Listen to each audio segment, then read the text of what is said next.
Vice Marshal Ankit Kumar, my colleague, is also with me. Ankit is plugged into the Ukrainian military system. He's getting inputs from the Ukrainian military as well. Ankit, air bases under attack in Ukraine at this point of time.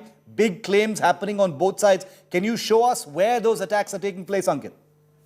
Before we start, we need to tell our viewers is that we have just spoken to a very highly placed source within the Ukrainian defense establishment, and what they have told us is that the Russian claim of completely destroying Ukrainian air defense systems are not entirely true. So initially, Russian state media reported that the Ukrainian air defense systems have been completely taken down.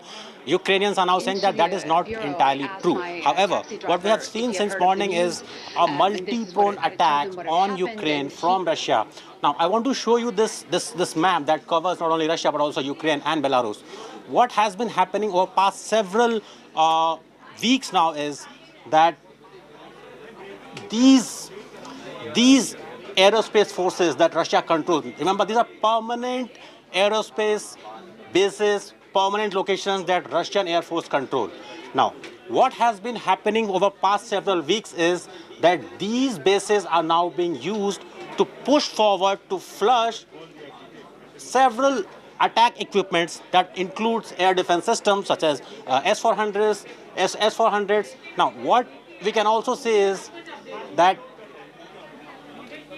the naval forces, what Russia has very smartly done is that it has used this area around Black Sea to establish further military buildup in order to put pressure on Ukraine.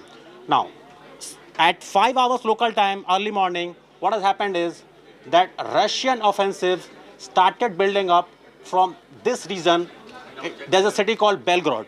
From Belgorod, at least 2 hours long battle of cruise missiles started. That cruise missile attack started targeting air defense systems, airports, military bases of Ukraine. Now, the general headquarters of Ukrainian armed forces had just issued a statement. What they have said is they have identified 6 air bases, 6 military installations which have been confirmed targeted in these cruise missile attacks.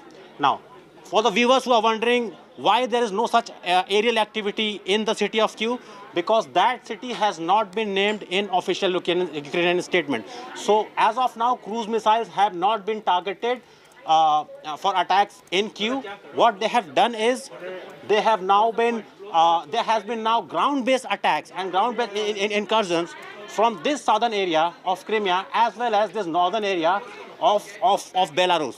So what we are getting to learn is that the first 2 hours of Russian invasion was solely based on air. Cruise missiles were used. Now what we are hearing is that ground-based attacks from Crimea, from Belarus, as well as from the eastern borders have been happening. Shiv?